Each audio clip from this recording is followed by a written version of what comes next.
early on. We had a technical power outage right here on the morning show, but thank you for being patient with us. We're still joined by Mosiuoa Lekota, the leader of the Congress of the People. We're also joined by AfriForum's Kallie Kriel and Black First, Land First, Andile Mngxitama. Mr. Lekota, I want to come back to you and wanted to make a point. Please, sir. The point I wanted to make is that I take offense.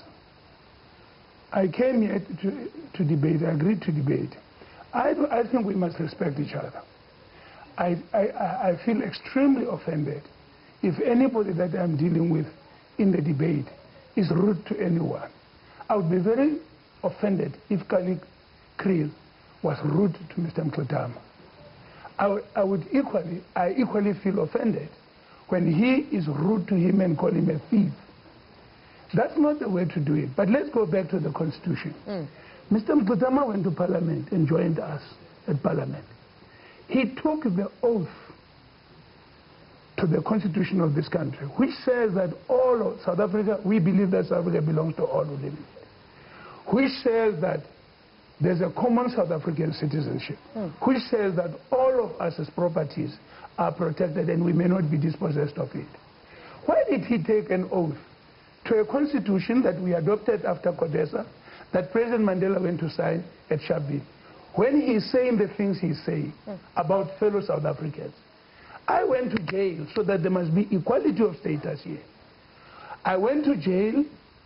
Bram Fisher, who was a white free stater, went to jail and died in jail so that we should have equal rights. Beyers Naudé and so many other white South Africans, Dennis Goldberg, they were all our comrades. What made them our comrades is that they agreed to fight apartheid with us. Today, when now we have graduated to democracy, I cannot support those blacks who say that white South Africans have no place in our society, or they may not own property. Perhaps let's give him a chance to respond. Thank you. No, and that's Lekota. You know, there is a problem, white people dividing us. I'm sad that I'm now having to talk to you, debate with you, when this guy who represents land thieves is sitting there and using... No, Lekota, you spoke and I respected you. This man represents land thieves, that's a fact. This man is denying that apartheid is a crime against humanity. And you march with him, he's your friend. This man says so. No, you see, now this is my problem. I'm having to debate with you. I have no differences with you whatsoever. I respect you. My difference is with white people who stole our land. But they use black people like you to delay the program of getting our land back, for you to make black people to be divided. No, the Constitution, if it says it is okay for land thieves to keep the land, then I will not accept that. In fact, there's nothing in the Constitution that says the Constitution must not be changed. Why do you go on as if the Constitution is a sacrosanct document, written, concluded, and it is a Bible that cannot be changed? It says itself, this Constitution, which we don't support, by the way, that under certain circumstances, it can be changed. Two-thirds majority, which is our big problem, in fact, as Black First, Land First. The ANC and EFF, when it comes to the land question, they have the two-thirds majority already.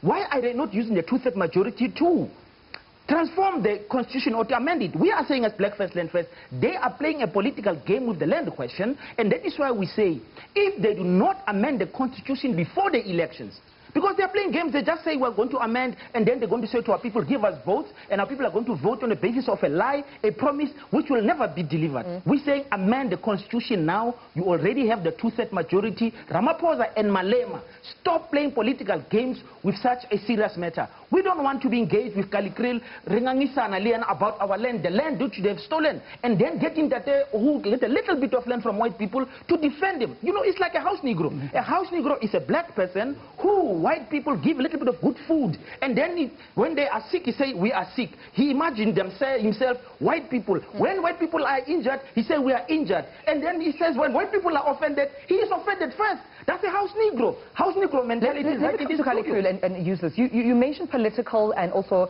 racial tactics. Kallie, is this a strategy from AfriForum whereby it's more of delaying tactics in terms of coming in with, quote, coming in with Mosiuoa Lekota as a black political figure in terms of delaying the expropriation of land bill to being passed without compensation? I must firstly start off by saying I also take offense for somebody to call Mr. Lekota a house Negro. Mr. Lekota was in jail for 13.5 years when Mr. Andile was not even, don't interrupt me. I respected you when you spoke. I don't respect you. You don't have to respect me. The fact is you also don't respect the Constitution because, as Mr. Lekota showed, he took an oath to respect the Constitution that says this country belongs to all who live in it. So there's a lack of principles, which I think is there for everybody to see. The fact is, this is not a division of black people. The vast majority of black people in this country, as white people, want to build a future built on mutual recognition and respect. And that is what we get in local communities where we take on joint projects. The people of this country are moderate people that believe it's in the interest of their children and grandchildren that we find solutions. Nobody is going to disappear tomorrow morning. When Mr. Andile wakes up tomorrow morning, I will be here. The vast majority of people in this country will be here. So we have an obligation to get solutions in this country. Mr. Lekota, let me come to you and ask you. We understand that the expropriation of land without compensation bill is currently being halted for reconsideration. Should it be passed, that the bill will be passed without compensation, what does it mean for COPE? What does it mean for AfriForum, as well as your coalition? The Constitution is constructed in such a way that Chapter 2 of the Constitution is a total document, is the Bill of Rights. You take one right from one of the citizens, all of us have no rights. Look at that. People like some of the youngsters, they start reading the Constitution at Section 25. It starts at Section 1. It doesn't start at Section 25. You will not understand Section 25 if you don't understand Section 1. And let me say this for the record. I have heard it said by some of our younger comrades and some of the people that have been telling them these things, that those of us who say South Africa belongs to all who live in it are sellouts, that they have been used by whites. Now, let me tell you, Mandela was 70 years old, more or less, when I met him on Robben Island. Kallie is a youngster to me. When I went to jail, he was nowhere. I don't know how you could use me. I don't know of any white man who sent Mandela to jail to go for white people's interests. Nelson Mandela has a record of a long speech that he made at Rivonia, that he wanted a South Africa that belongs to all of us, in which all of us can live in peace, enjoy democratic rights and so on. I really think that those who say the things that they are saying about those of us who paid the price to bring the country here must think again, and they must go and read history and understand where we traveled. Now, if we are going to change, if somebody is going to do to the Constitution this and they're trying to do, the war we stopped when we went to Kodesa, it was us, by the way. It was not the government of apartheid. It was us who prevailed on them that there must be a negotiated settlement. Because we had already declared that South Africa belongs to all who live in it.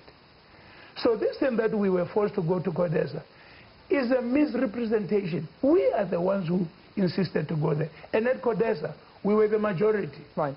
Andile, I want to come to you and perhaps pose even a similar but a question in a different way. If the bill remains that the land would be expropriation with compensation, or it would not be passed as a bill without compensation, what does this mean for South Africa? What does this mean for the black majority? What does this mean for Black First Land First? No, Black First Land First represent a consensus amongst black people, and that consensus is land must be returned to its owners. As we believe, the politicians are not going to amend this constitution, they are going to come for elections. We are mobilizing our people to take this land. We are mobilizing our people to go to farms, take farms.